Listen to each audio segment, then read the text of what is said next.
けど俺だよ。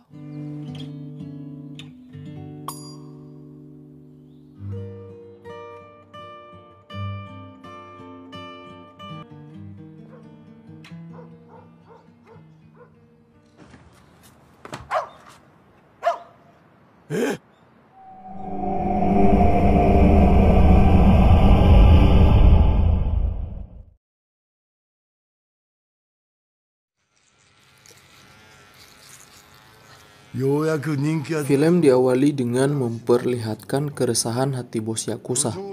Bos Yakuza menginginkan anak buahnya itu Airi, Mari, dan Chika untuk segera tampil di jalanan, agar masyarakat Jepang bisa lebih mengenal girl band rintisannya itu. Setelah itu mereka pun tampil di jalanan. Hanya saja, setelah tampil selama 1 hari full, mereka cuma mampu menjual 3 buah CD album.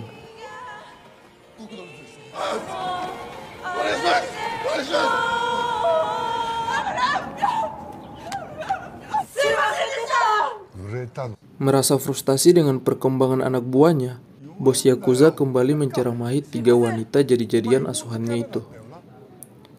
Kali ini, bos Yakuza lebih tegas, menyuruh mereka untuk meninggalkan jati diri yang selama ini mereka agung-agungkan, dan menginstruksikan untuk merubah diri mereka secara total sebagai wanita.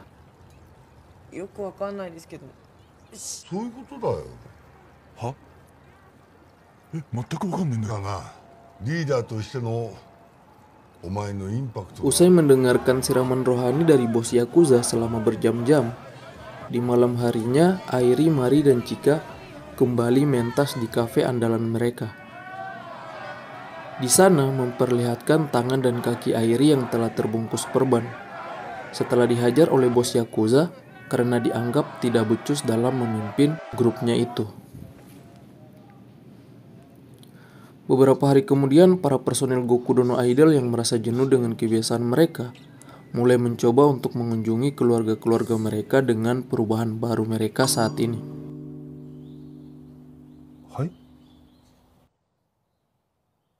Chika yang telah lama meninggalkan rumah, kali ini datang berkunjung ke rumah ayahnya. Sesampainya di sana, Chika mencoba berbicara jujur dengan ayahnya itu, bahwa dirinya adalah Kazu. Awalnya ayahnya tidak percaya dan malah menganggap Chika bercanda. Namun, setelah Chika menceritakan tentang tanda lahir dan kebiasaan buruk ayahnya, barulah ayahnya mempercayainya. Mengetahui anaknya Kazu telah mengungkapkan rahasia terbarunya saat ini, ayahnya pun juga menggunakan kesempatan itu untuk menceritakan kebenaran yang selama ini disembunyikannya.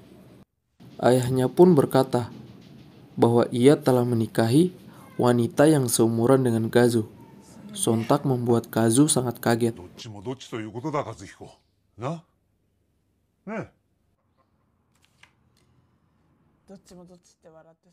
Setelah Kazu, kini Mari pun mencoba mengunjungi ayahnya untuk memperlihatkan perubahan fisik barunya saat ini. Namun, sebelum masuk ke rumah, Mari mengingat perkataan ayahnya dulu. Saat itu, ayah Mari yang juga mantan Yakuza melarang keras anaknya untuk menjadi Yakuza seperti dirinya. Ayahnya berkata bahwa menjadi Yakuza adalah sebuah pilihan yang akan membuat Mari menyesal nantinya.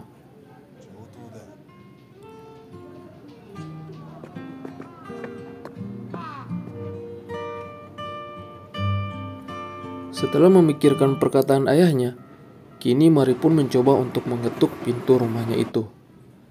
Dan betapa kagetnya Mari, ternyata ayahnya yang dulu adalah Yakuza terkenal sadis dan berbahaya telah berubah 180 derajat menjadi seorang waria. Dan karena kenyataan itu, kini membuat hati Mari semakin hancur.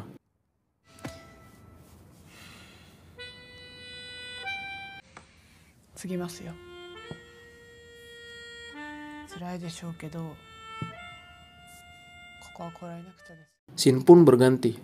Setelah memperlihatkan Kazu dan Mari yang telah mengungkapkan perubahan mereka kepada keluarga, kini giliran Airi pun tiba.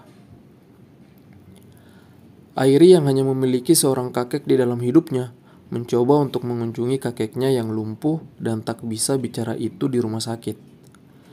Sesampainya di sana, Airi tak bisa mengatakan apapun kepada kakeknya karena dia sadar kakeknya sudah pikun dan tidak mengetahui tentang dirinya lagi.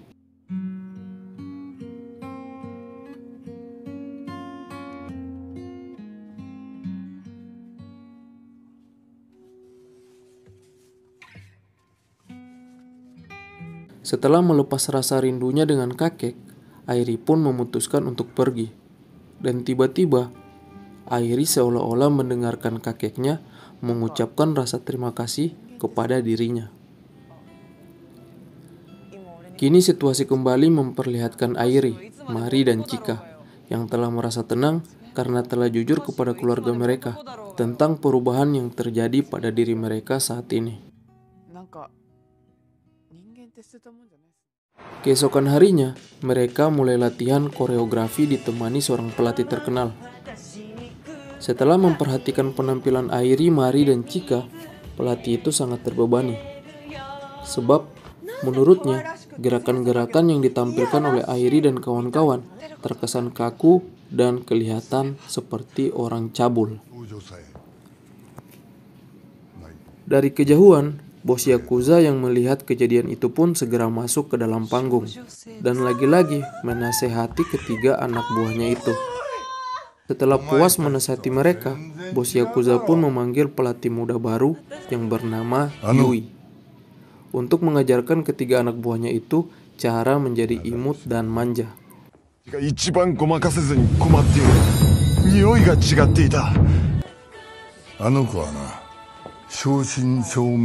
Setelah Yui muncul dalam kehidupan mereka, tiap hari mereka diwajibkan untuk selalu memperhatikan aktivitas Yui.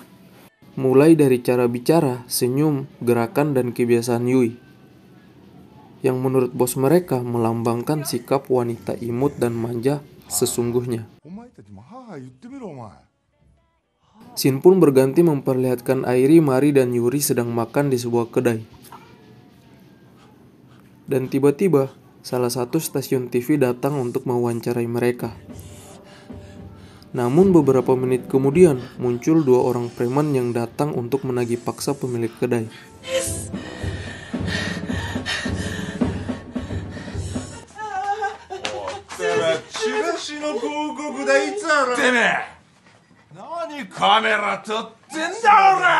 Melihat aksi anarkis preman-preman itu, spontan membuat Airi dan kawan-kawan menjadi murka dan segera menggertak kedua preman itu.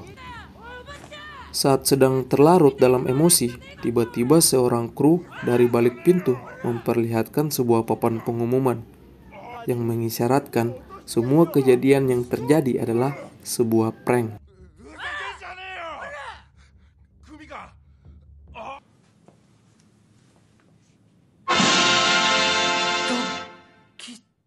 Setelah serangkaian peristiwa yang terjadi, stasiun TV membatalkan konten prank yang mereka buat. Karena pada dasarnya, mereka ingin memperlihatkan kesan ketakutan yang imut dan manja kepada para penonton. Bukan kesan yang arogan dan sangar seperti yang diperlihatkan oleh Airi, Mari, dan Chika. Bos Yakuza yang mengetahui keadaan girl band barunya mulai terancam, mencoba untuk memasukkan Yui dan mengeluarkan Airi dari kelompok girl bandnya itu. Karena bos Yakuza menganggap Airi tidak layak untuk menjadi pemimpin dari grup band itu.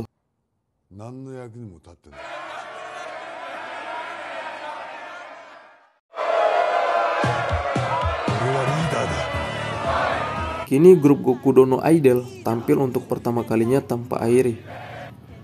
Pada penampilan kali ini memperlihatkan Mari yang telah menjadi pemimpin baru begitu semangat menampilkan dance-nya. Namun, lantaran semangatnya, dia menghancurkan pola gerakan dance yang ditampilkan sehingga mereka bertiga pun jatuh di atas panggung.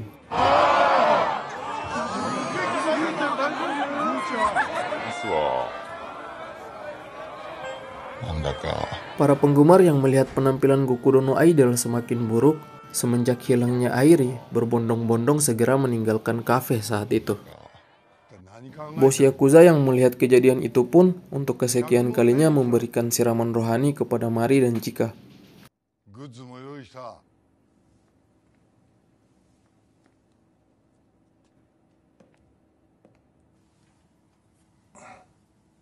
Namun, berbanding terbalik dengan Mari dan Chika, Bos Yakuza memperlihatkan sikap yang sangat baik dan penuh perhatian kepada Yui. Di sisi lain, Airi yang saat ini menggembel usai diusir dari Gokudo no Idol berhasil ditemukan oleh para penggemarnya. Para penggemar Airi saat itu mengatakan bahwa Gokudo no Idol tanpa Airi akan jatuh merosot dan hancur nantinya. それにしてもホームレスっていうのは危ない。戦争はすごいね。どうなってんのそのヒゲ。Setelah lama bercerita dengan para fansnya, tiba-tiba salah satu fans fanatik Airi juga datang dari rumah sakit. Yang ternyata fans fanatiknya itu adalah kakeknya sendiri. Saat itu kakek Airi berkata, awal mula ia bisa menyukai Airi karena ketika dia di ambang kematian, dia melihat sosok Airi muncul dalam mimpinya, memberikan semangat untuk tetap hidup.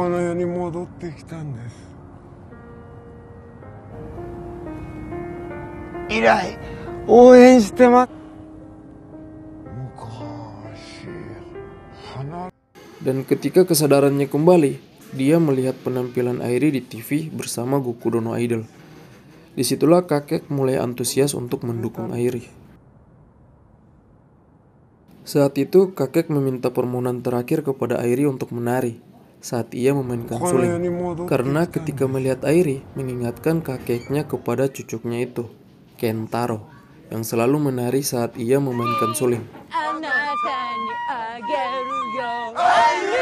Mendengar penuturan dari kakeknya itu, Airi pun menyanggupinya dan segera menari bersamaan dengan lantunan suling dari kakeknya itu. Setelah menari bersama Airi dan para fans, tiba-tiba kakek melemah dan terjatuh.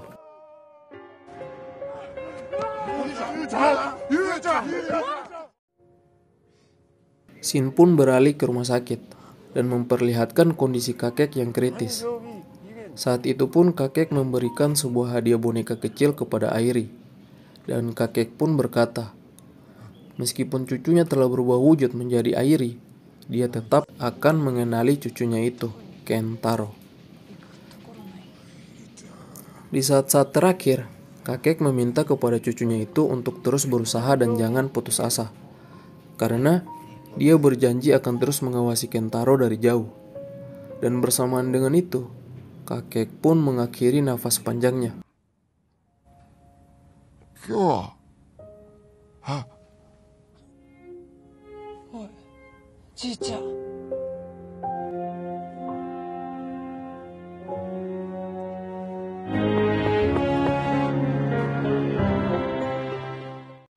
Di saat bersamaan, Yui yang terluka karena terjatuh dari atas panggung mengalami patah tulang dan harus dirawat dalam kurun waktu yang lumayan lama.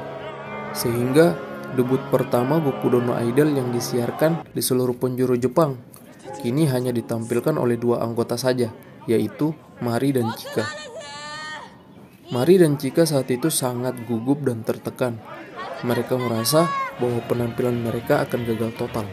Namun, tiba-tiba dari arah penonton, Airi muncul, memberikan semangat dan segera menuju ke atas panggung bersama teman-temannya itu.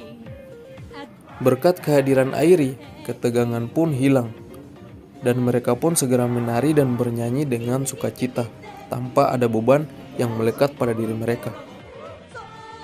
Bersamaan dengan itu, film pun tamat.